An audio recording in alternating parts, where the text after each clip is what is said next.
House owner Dharshini அக்கா. வயசு 40. இவ புருஷன் வெளிநாட்டில் ஒர்க் பண்ணிட்டு இருந்தான். பெரிய வீட்டில் இவ மட்டும்தான் தனியாக இருப்பா. மாதம் மாதம் இவ வீட்டில் போயிட்டு வாடகை கொடுக்கும்போது இவளை பார்த்து நான் ரசிக்க ஆரம்பிப்பேன். அப்படி தான் இவ பிறந்த நாள் அன்னைக்கு வாடகை கொடுக்க போயிருந்தேன். இவ சமையல் அறையில் சமைச்சிட்டு இருந்தா. நான் உடனே போயிட்டு, "அக்கா, இந்த மாதம் வாடகை" அப்படின்னேன். ஒரு நிமிஷம் இரு, சமைச்சுன்னு இருக்கேன்" அப்படின்னா.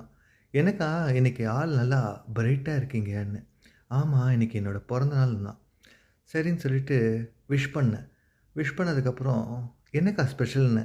"இன்னைக்கு நான் பிரியாணி பண்ண போகிறேன்" அப்படின்னா. சரிக்கான்னு. "மத்தியானம் ஃப்ரீயாக இருப்பியான்னு?" கேட்டா.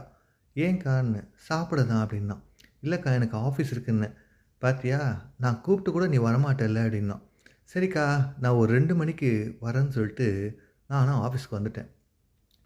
2 மணி ஆனதும் சரி, ஓனர் கூப்பிட்டாங்களேன்னு சொல்லிட்டு அவங்க வீட்டுக்கு போனேன். போனதும் நல்லா சுட சுட பிரியாணி இருந்தது. இவளும் பார்க்க அவ்வளோ அழகா இருந்தா.